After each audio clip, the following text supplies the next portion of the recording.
Daily is daily Vikings entertainment. We just want the Vikings to win a Super Bowl before we die. I will ride with this group. Seriously, man. Please. And away we go. And away Purple Access goes Zolgan, and of course Chip Scoggins, Star Tribune sports columnist, my former partner in crime on the Vikings beat, and a man who still follows the exploits of that team very, very closely. Chipper, so Tuesday started, I believe it was Tuesday, started the ability to put the franchise tag on guys. Next week it really heats up because it's combine time. And before you know it, free agency, in which we'll talk about this, the Vikings now have, along with the rest of the league, more cap space. But in talking about that, I want to start you off with this. Free agency, and a guy that I definitely see, and we've talked about, is a priority for the Vikings, and that is retaining cornerback Byron Murphy Jr., who had 6 picks, is coming off a really nice second year, and is going to be, or is one of the top cornerbacks on the market. The news came out, I think it was broken a couple of days ago or yesterday, from ESPN, that the void date on his contract has been pushed back. It was scheduled to have passed, I think, on Tuesday. It will now take him past the ability to franchise tag him, so that's out. But it also gives the Vikings, because it's going to be on the precipice of free agency starting, it also gives the Vikings more time to negotiate. Big picture. Do you think that this means there is a better chance that the Vikings can get him signed before free agency starts, or do you think he probably still explores the market? I think it probably improves their chances because it gives them, you have more time now to negotiate with them. Obviously, the franchise tag is not something you want to use. That's a last resort. And so having that off the table, for Murphy at least, is a good thing. But I got to imagine at the combine, they're going to have some ideas of what his market's going to be. And so, but this gives them, some extra time to just, figure out what the market is, what his value, what he's looking for, relative to, what else is available there. So I think I would think it probably improves their chances of getting a deal done with him. That's my gut feeling. Yeah, yep. Yeah. And the fact that he was willing to do that, one, it prevents him from being franchised. So from his perspective, they might have gotten a win that, hey, there's a strong likelihood that was going to happen in your case if you don't do this. So it was smart on his behalf to do that. The franchise number for a cornerback's got to be pretty. 20. Was it 20? Yeah, a little more than 20. I think. I was looking at over the cap before he came on, Judd, and I believe there were 4 or 5 corners that had an average value of $20 million last year, and I believe there were 11 if you went down to $19 million. So 11 cornerbacks, average value of their contract was $19 million last year. So I have to imagine that's the starting point for the Vikings there. He's going to want in that range, I would guess. 3 years, 18 per, you think? I don't know if that's going to do it. Or you think 19? I think probably 19 would be the starting point. If there's 11 guys making it, and obviously we'll talk about the cap going up. His side's going to say, hey, no, wait a second. The cap is a lot more is a lot higher than maybe what people thought it was going to projected, and so that's going to factor into the calculus. So I would think 19 is probably the starting point, don't you? Probably, and to your point, the news broke yesterday. The 2025 cap is not set yet. There still has Correct. to be it still has to be discussed between the league and the Players Association, but it has been determined it will be between 277.5 million and 281.5, which is up substantially. I believe if you do the math, the Vikings, I think in effective cap space, it raises them by about 4.7 to around 5. So here's my question on Murphy. What is your cutoff point then?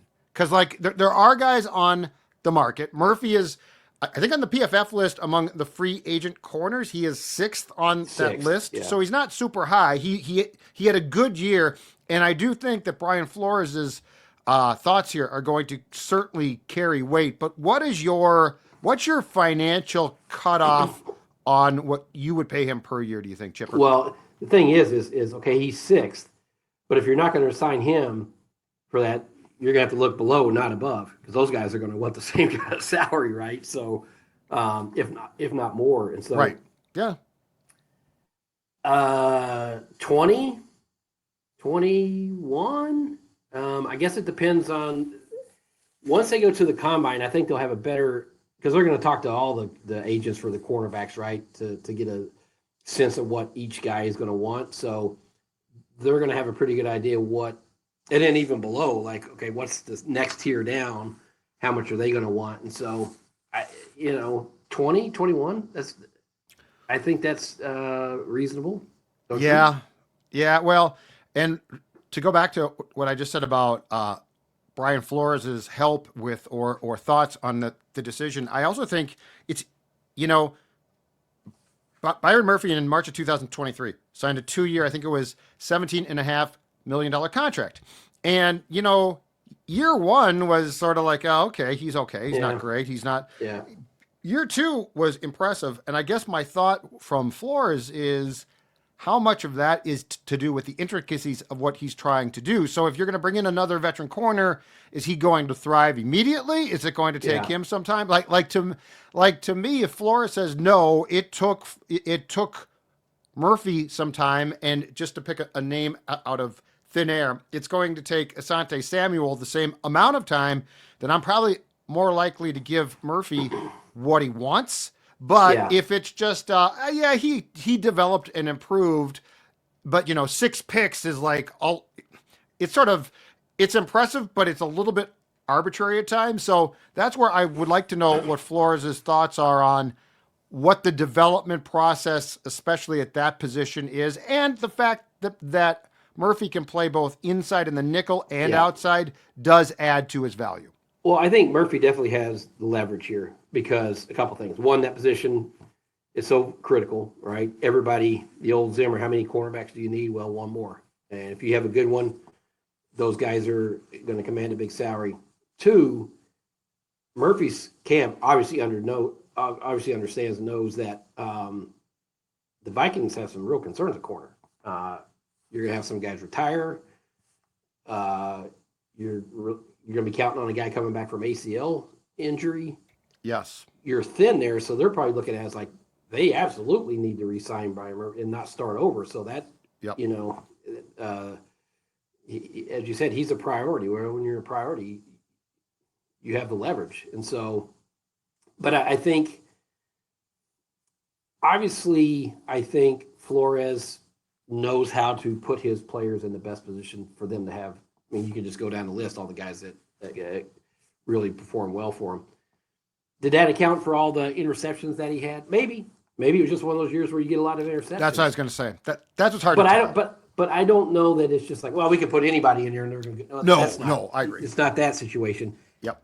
And I do think his versatility in terms of being able to play inside out, the fact that he knows Flores' defense, he knows because I do think there's a certain level of, the word you use, intricacy with his defense that some guys it takes a while. Some guys, never get it. Some guys click automatically. It takes smart players, Chip. Mattel's, and so real smart. Yeah, and I think Murphy is that. And I think he's really athletic too. And so that's where they may say, okay, this is a priority, and the cap's going up, and we may just have to figure things out in a different position, but we need to allocate. I just think with where they're at corner, Judd, you're going to have a true bona fide number one, either Byron Murphy or someone else. Yes. Right? Agreed. And that costs money. My gut tells me if he hits the market, he's gone. So you probably need to get it done immediately, like next week. Oh, well, yeah, no, so if I've got the dates right, the legal tampering period starts on March 10th. I believe free agency starts March 12th. I'm saying that if you can get it done March 9th or early March 10th, I feel like if he hits the market because of his position, he's probably going to be there's a fighting chance he's going to be Signed somewhere. offered a really big contract somewhere. Washington, the Raiders. So feels to me like it needs to get done right beforehand, or it becomes it becomes a major gamble if he does hit the market. Because that's the thing, and if you lose him, now what? Right. Now you're gonna have to go get somebody. You're not wrong about that.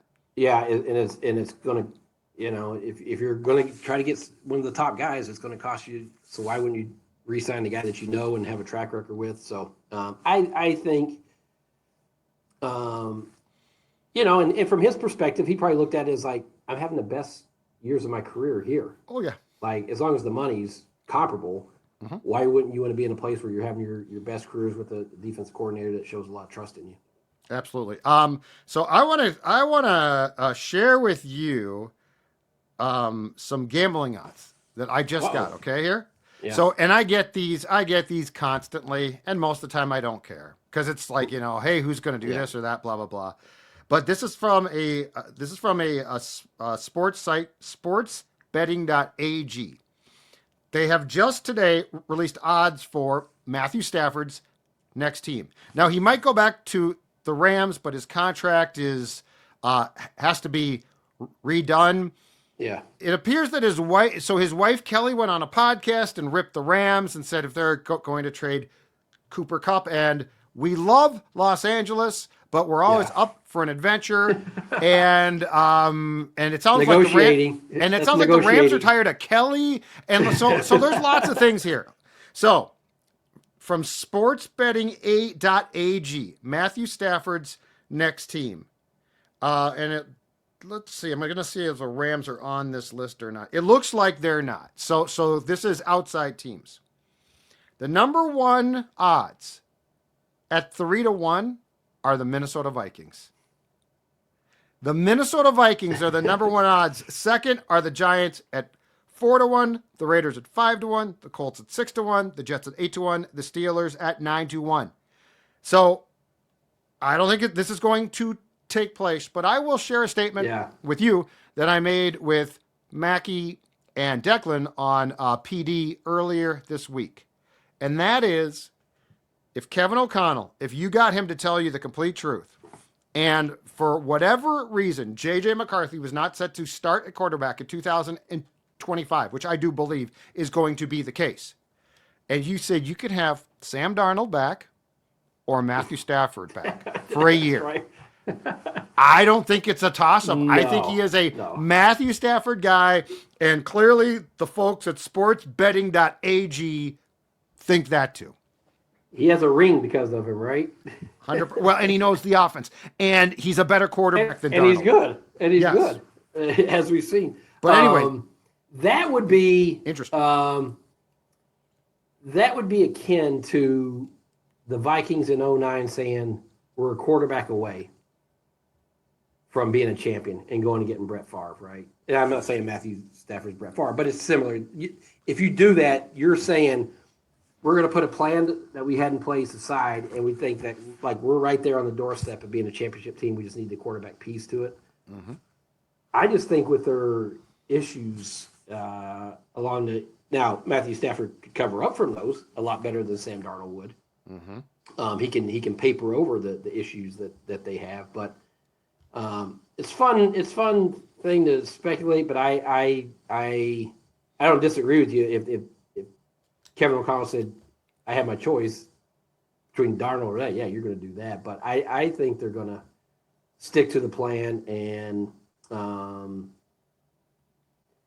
turn this over to JJ. And we've heard nothing leading up to it about health or setbacks, or he's not on. I mean, it sounds like he's working like crazy to be ready for OTAs or at least training camp. So, but don't you think Stafford's going to stay there though? Do you really think he's going to go somewhere else? I can't tell. No, I don't. At first, when the contract story didn't break, but when it got brought up in a story like a month ago, I said this is the same as Drew Brees with the Saints. because that became a story every year. Is Drew Brees going to leave the Saints? And I think it's that. But I do think it's interesting that there is some friction there. But I think he stays. I also think that the reality is this: if he doesn't, if I'm not mistaken, his brother-in-law just got hired by the Giants as their assistant QB's coach, and the Giants make a lot more sense. But yeah, at the end of the day, I think that he stays there. And I mean, he's got what, a year left, Chip? 2 years max? Well, and that's the thing. It's like, it's about done. Yes, it's you look around and you're getting rid of your favorite receiver and a guy who you won a lot of games with, and you're like, what's the plan here? What are we doing? I'm sure there's that natural interest, but then when you say, okay, I want to go play for some other team, right? Does it really I think it would be the Rams saying bye. Could be. I think the Rams would say bye, but here's my thing too: is can they trade him? Like, I'm not taking that contract. If you release him and eat it, I might sign him, but I'm not going to take on that contract. You have to have a plan. Yeah. Like, you have to have a plan in place of plan B. So it doesn't. But I understand. Like, if you're in his camp, you're like, wait a second, now you're getting rid of important pieces here. What even though Kupp had the injuries and all that, but it feels like one of those show me you're committed, you're still committed to around me type things. And the Rams, I mean, Kupp is still good, but you'd still have Puka Nacua. Puka. You're not bad. And exactly. So this Young does defense. This does feel though like I was going to say 20 years. This feels like a 35 years up until now Vikings thing, right? Yeah. Like, sure as hell at one point it would have been like, bring him here, we'll take him, we'd love to have him. But there has been, if anything, since the season came to an end, I think it's become more emboldened, or I become more emboldened in saying everything that O'Connell has said, and I'm sure it's going to continue at the Combine next week. Everything leads to JJ is the guy. It's not going to be, we're not going to bring in another guy. We're not going to bring Sam back. Like, there's nothing that they are saying where I think, oh, you know what? They're opening the door. They're going to be complimentary of Sam, Chip, and they should be no matter what. But that doesn't mean that they are going to pay the price, and he is going to get paid. Well, that's the thing, is because they didn't draft him in the second round, the fourth round.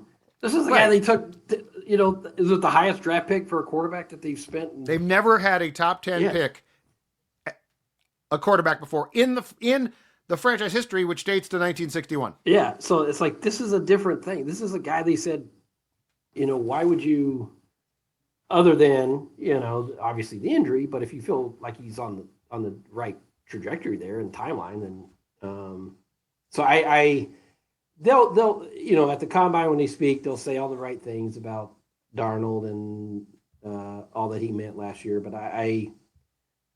nothing in NFL shocks me. We've been around too long to be shocked by anything. Yeah, Brett Favre played here. Yeah, that's it. Like, we could really relive that day with the helicopter and the guy in the parrot outfit. But God, awesome. Love that guy. But I guess I will be a little surprised if they deviate from the plan. Next thing for you, the running back class. So it's very deep, very talented, and the Vikings need one for sure, if not two. They've got, so as we sit here today talking, they've got 3 draft picks. They got a first and 2 fifths. They're probably going to get in March at some point awarded a 3rd round compensatory pick. Yeah. What do you think the priority needs to be as far as where you might take one? Do you take one first round? Do you trade down from 24? Do you take one third round? Because I will say, I think it's high time that the Vikings find one who can become a starter too. Like enough with the 5th round. We'll just take a flyer guy. I think that with the depth of this class, it's very realistic to paint a scenario under which they actually take one who can, if nothing else, start with a veteran in a legit timeshare, but then graduate to being the top back. Yeah, okay. So let's assume they spend a lot of money of the salary cap on a offensive guard or defensive tackle. Sure. So you don't have to spend a first round pick on that. Correct. I use my first round pick. Now it'll be interesting to see. I hate to trade him back in the first round to accumulate more picks that we like the Groundhog Day that we live through every year. Yeah. I wouldn't be opposed to it this year unless they're 24. They're picking 24, right? 24. 24. You find a guy, either a guard or a defensive tackle, that you can't pass up, like a total difference maker. I take that. Mm-hmm. Use that pick on that. Third round for a running back, Judd, when you have so many other needs. But it's a need too. That's the yeah, thing. yeah. Well, okay. If you re-sign Byron Murphy and you feel good about Mekhi Blackman where he's at, and you can get A guard in the free agency period. guard At least one. What other corners would you have in the mix? Would you want another corner in the third round, and would you wait for a fifth round on the running back? Could you? Well, so I hate this because I agree with you on the Groundhog trading back thing from the Vikings history, but the more you think about it, it does make some sense. They need more picks. Yeah. And so like if you can get another or Third rounder. If you can get or a second rounder by trading back, because as far as I'm concerned, you're going to have to draft, because I might sign a veteran back as a free agent, but I'm not paying him a lot. So it's not like a priority. Are you talking about at a corner? No. I'm talking a running back. Okay, I might sign a veteran, like if Aaron Jones does not come back. If Aaron Jones comes back, then that's good. But you need, in my opinion, a running back in the draft, at least one. Yeah. You'd like to get a cornerback. The interior, I'm wondering how far, and plus the extra cap space will help you and the rest of the league. I'm wondering how much damage you could potentially do in free agency, both at guard and like defensive tackle as well. It could be. Let me ask you this. So if your top three corners are Byron Murphy, Mekhi Blackman, Shaq Griffin, let's say you bring back Shaq Griffin at a decent price. That's fair. Do you feel good there? I guess one, it depends how Blackman comes back from the ACL. The Shaq Griffin thing, I would prefer he be a depth guy. Yeah. But to your point, you can't solve it. It's not, you can't go grade A at all these spots. Yeah, but that's the thing is like, okay, you draft a corner, are you going to add him to the mix and feel like he's going to be a start? I mean, depends where I draft him, Chip. Yeah. I mean, you could use the first rounder on it, and if you get your guard and defensive tackle in free agency, if you can, I wouldn't be opposed to that. If you can get both of those done in free agency, then I would, use that first rounder on a corner. Third rounder, then maybe you could talk about a running back, and then fifth, you're getting depth guys there, but they've got to figure out a way. That's why I think they will trade back to try to get at least one more a high round pick, a second or third. Yeah. So the compensatory pick right now would be a day 2 pick. I think if you could get one more day 2 pick at least, and then like another day 3 pick by going back. Yeah. That would then get you up to 6 picks. Yeah. Which is, you get Because that's the thing too, Chipper. But you better hit on all 6. Well, and that's the problem. So the one thing is this. This is not a young team. No. And because of quick. Well, the 22 draft gave you almost nothing. Yeah. It gave you almost nothing.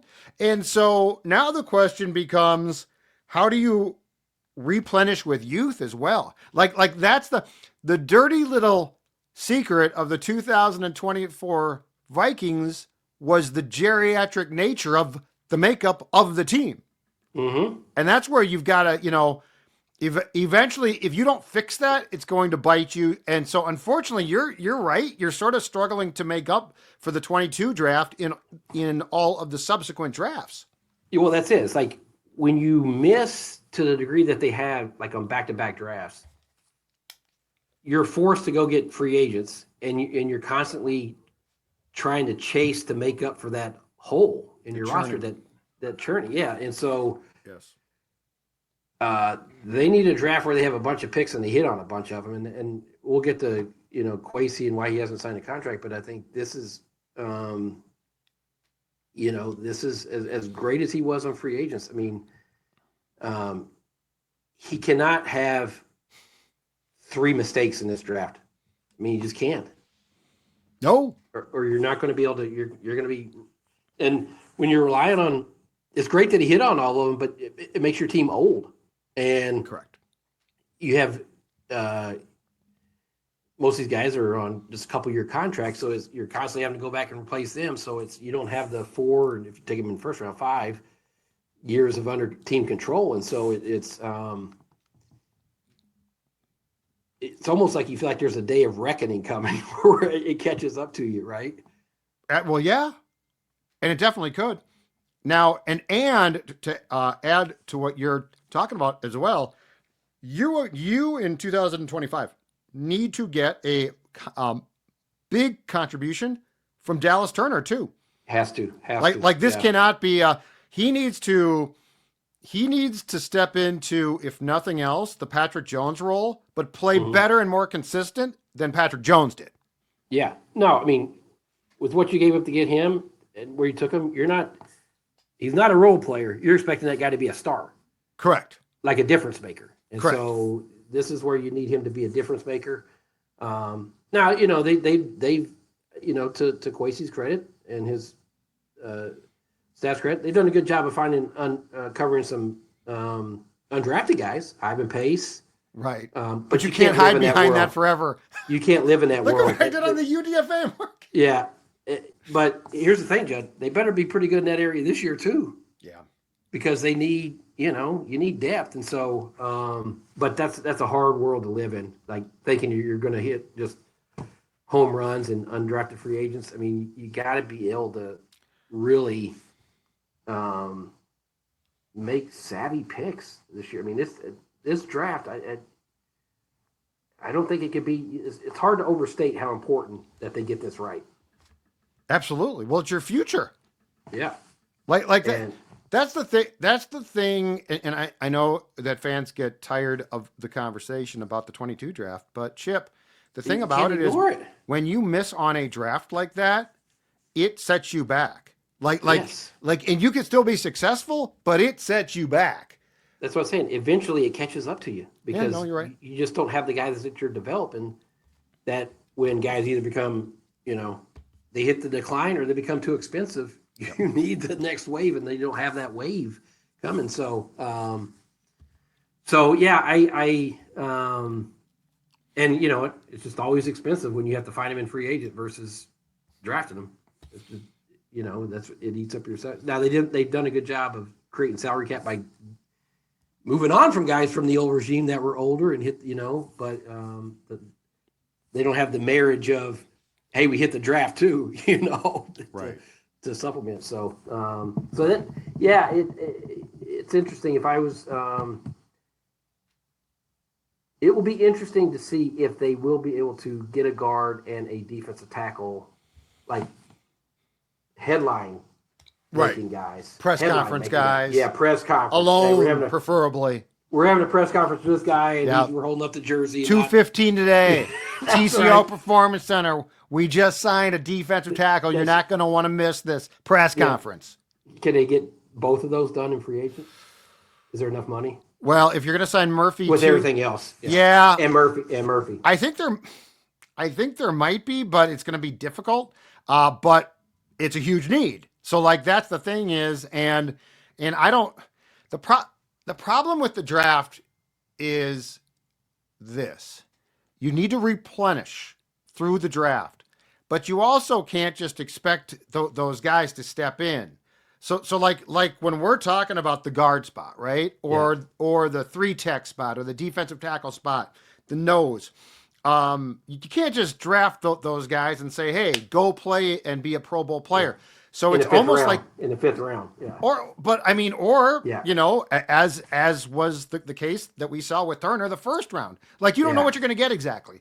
So the draft becomes incredibly important for the future of the franchise because you basically have a draft that was dead. You know, that 2022 draft is just like gone, poof. So now you've got the question of, can you sign guys to step in and play immediately and contribute? And you basically know from day one of training camp what you're going to get. Yeah. And then can you then replace them eventually with the 2025 draft? So like this is where it gets to be, it's not all the same, but it gets to be a very tangled web if you blow a draft class.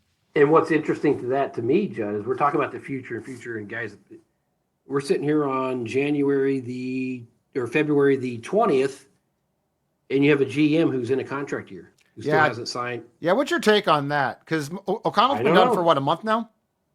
At least, right? When didn't O'Connell do? Pretty shortly after. I mean, it was a talker, but it feels like he's been done for a month plus. So what's your take on, and you keep, you know, the buzz is it's close. It's going to get done after the draft because here's the one thing is, what are you going to see from Kwesi that's going to make you sign him to an extension, let's say, after the draft? Because you won't know. You're not going to know anything. You won't know how good these guys are. So, like, what's the hang up, you think? I don't know. I don't know if it's term. I don't know if it's dollars. If it's, you know, it's interesting because, and maybe the Wilfs learned something from the past that with Rick and Zim, it was always a package. You know, it's like their terms lined up. Whenever they got extension, the other guy did. Maybe they're trying to deviate from that, and that's why it's taking some time because maybe, who knows, maybe Kwesi and Kevin won't have the same. My hunch is Kevin got a 4-year deal, and if you add the last one, 5 years. Are they going to do that with Kwesi, or is it going to be a shorter term? It should be shorter, in my opinion. Me too. Yeah, I was thinking 2 to see, you know, to say, hey, there's, you know, you did a great job in free agency, but we need to see the draft. We need to see, you know, some improvement there. So, you know, they're not going to tell you what the holdup is, but I think it's interesting that you have as of now, if it's not done, a GM who's on a 1-year lame duck deal doing drafts and different things for the future. Yeah. Yeah, I'm pretty sure, unless he declines it, I'm pretty sure he's going to get the extension. But I think so too. But I could see the term definitely being because you could give him 2 years and say, hey, we can't judge this draft, or heck, we can't judge the 2024 draft yet, but we can in 2 years. Yeah, correct. Because you need to see JJ, you need to see Dallas Turner if they're, you know. The other thing, though, Chipper, that's so intriguing, and I continue to talk about this, is how little we know about how the system that Kwesi has works. Because he's not the old Spiel. I mean, he's not out pounding the pavement of press boxes to go scout some guy in Poughkeepsie, right? So, like, his lieutenants become even more crucial than, like, Rick's were, I think. Yeah, I think it's more, I mean, you know, people probably, we joke about collaboration, but I truly think that's what it is. I think he entrusts, like, coaching staff. Tell me who you like. What qualities do you like? What type are you looking for? Floors with the defense. And with his staff, with Ryan Munnins and Grigson and you know those guys. And this is more; those are more pro guys in the free agents. Tell me what you're looking for. But I think he puts a lot of trust in the people around him because he didn't grow up with a football background. That's not what he is. So to sit there and hold the stopwatch and say this is not. I think he knows what. You know, characteristics. He looks in a corner or whatever, but I think there is a lot more input coming from from Rob Brzezinski with salary, you know, those type things. So, but it's totally a different model, and I can see where the Wills, even though they've been, you know, they've won a lot of games the first 3 years, you can't get around the draft and just the misses that they've had. I mean that's it's a huge talking point. I'm guessing that's a huge thing when they're talking to him about the future and what his contract looks like. Yeah, and what's so intriguing about that entire conversation, Chipper, is this. when you're talking about free agents, right? Like Flores can watch them on film, and this is their NFL selves. Like you're seeing what you're going to get. The draft prospects are different, like because you're watching them in a college environment. The competition is not the same, and so like if Flores is making the call on pro personnel, he probably knows exactly what he sees. College, he's not a college guy, and I'm not saying that he's not going to know what he sees, but it probably becomes much dicier. And so like that would be where that area of the operation would be really intriguing, because I think if you're told, like Flores was, hey, Blake Cashman, perfect fit, and you go pop in the DVD or the VCR film or whatever it is now of Blake Cashman for the Texans, like that's him. That's what you are going to get. And you can immediately say, yeah, that guy fits perfect, or no, thank you. Dallas Turner, you're looking at raw prospect footage. To me, it's not the exact same. No, it's a lot more of an unknown because, although the SEC's a really good conference, Dallas Turner's going against not NFL left tackles every week, right? I mean, right. And so, so there's just more uncertainty. There's more just guesswork, I think, and projecting. Hey, we think he'll be this, but you don't know how really good a guy is going to be. But so no, it's that's where Kwesi really has to rely on his college scouting department, and I don't know those guys that well. I think they've been around a while, but it's with so few draft picks this year, it's amplified the pressure. It is amplified the pressure to get it right. Absolutely. All right, sir. Combine starts next week, so Woo! I believe that talk about. I believe Kwesi and KO talk on Tuesday, so we will regroup on Thursday and break down every single thing that they talked about. Chipper, thanks much as always. Great stuff.